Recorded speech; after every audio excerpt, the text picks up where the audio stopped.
nghịch mấy nhóm đạp mê riêng mối đã kia giờ vì chúng nó đọc đã miền phiêu không lại như rồi nè đài cái hai thằng sẽ thấy như nè đài miền lầm đạp thằng cả đà hay mà nè nâng còn nè sẽ thấy còn như là còn ban chấm này lối hai chuyện đọc mơ là chiếng là mới thua cả sắc xa riêng sâu nhưng cái tới ốp hai nhóm đây cho mặt còn ai khai luôn thì chỉ cầm đặt nâng mà ta còn tham miền bất phép còn mà nè tiền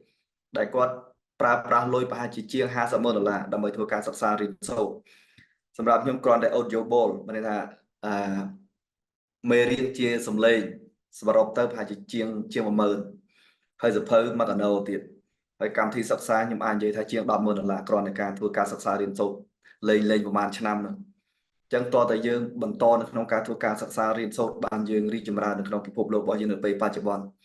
ចឹងបងប្អូនអ្នកខ្លះឆ្លាញ់ចូលចិត្តការសិក្សារៀនសូត្រ say yes នៅក្នុង chat បាទតើតែឆ្លាញ់ការសិក្សារៀនសូត្រហើយនៅពេលឥឡូវខ្ញុំអាចនិយាយថាការសិក្សារៀនសូត្រមិនមែនជាជំរើសទេវាខ្លះជាកាតព្វកិច្ចកាលណាយើងអត់បន្តរៀន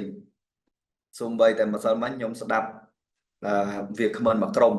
គាត់វិភាគតាក់ទងជាមួយនឹងសង្គ្រាមផ្នែកញូក្លេអ៊ែរដែលអាចកើតមានឡើងព្រោះវាអាចដើរឈានដល់ដំណាក់កាលនោះដោយសារតែវាមានទំនោរពីអតីតកាលព្រោះឲ្យគេមើលទំនោរនៅពេលបច្ចុប្បន្នវាដើរទៅអញ្ចឹងហើយអ្នកដែលគាត់វិភាគហ្នឹងគឺប៉កែគាត់ជាគ្រូរបស់ Robert Kiyosaki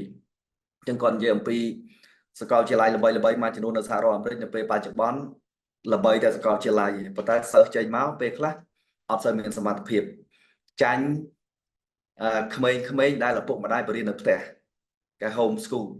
អញ្ចឹងបាននេះមិញខ្ញុំឲ្យម៉ាឡៃគាត់ភេយាខ្ញុំគាត់ស្ដាប់សភៅមួយគេដាក់ចំណងជើងថា make your kid millionaire ហៅថាធ្វើម៉េចឲ្យកូនរបស់អ្នកក្លាយជាសេដ្ឋីគេបង្រៀនអញ្ចឹងដោយសារម៉ាឡៃគាត់ចូលចិត្តអ្នកនិពន្ធម្នាក់ហ្នឹងគាត់ធ្លាប់ធ្វើការជាមួយ Robert Kiyosaki ហើយគាត់បង្កើត board game មួយឈ្មោះ Millionaire Maker គេថាធ្វើម៉េចយើងរៀនយើងស្វែងយល់អញ្ចឹងទៅដើម្បីឲ្យយើងសល់លុយដល់លាន